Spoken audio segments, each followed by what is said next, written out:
to talk about the symbolism of unicorns in films, and I'm going to be using examples from 1985's Legend and 1982's The Last Unicorn to do so.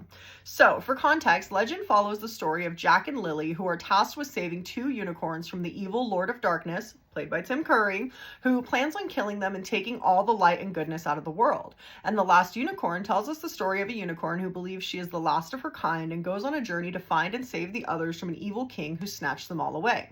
So unicorns have long been regarded as symbols of purity, innocence, magic, and the untamed wild, and we always hear in stories the great lengths that people will go to capture them. It's like unicorns are the last great wild thing, and so there's this drive to conquer that. We see this in Legend, where the movie clearly tells us that unicorns are representative of light and all that is good, and by killing them, darkness will finally be able to prevail and finally have dominion over the land. Except, darkness is of course thwarted by Jack and Lily, who one could argue are the human representations of the unicorns in the film, especially because we see how truly good-hearted and innocent they are. They don't yet see the corruption of the world until the stallion loses its horn. They're very much young and naive at the start of the movie.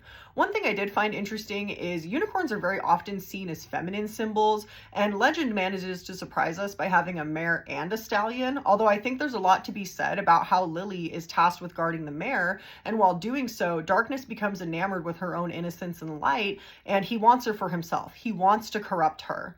As a woman, I found this very relatable because often in the feminine journey, we come across men who see us and have this desire to take us and corrupt us, to take away our innocence. And once they've taken that away, they find another victim. And that's not to say that doesn't happen to men either. I just can only speak for myself as a woman.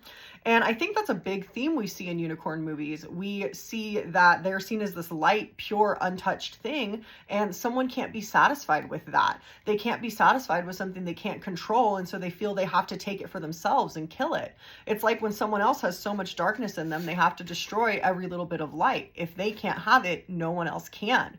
We also see this in The Last Unicorn, where King Haggard recognizes how beautiful the unicorns are, and so he wants them to be a part of his collection. He wants to conquer them and have them be only his. So he keeps them all to himself by keeping them by the sea and watching them from his castle.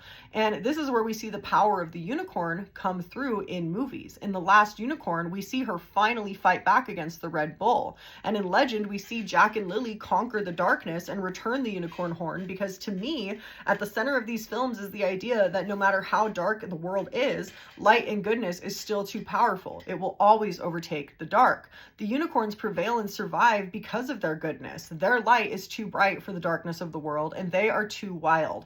That light is something that light and that goodness is something that cannot be held captive, because the inherent nature of good is that it's for everyone. The concept of goodness could be a unicorn in itself. It's too wild. Not just one person can hold it or tame it, because it's truly just not meant to be that way.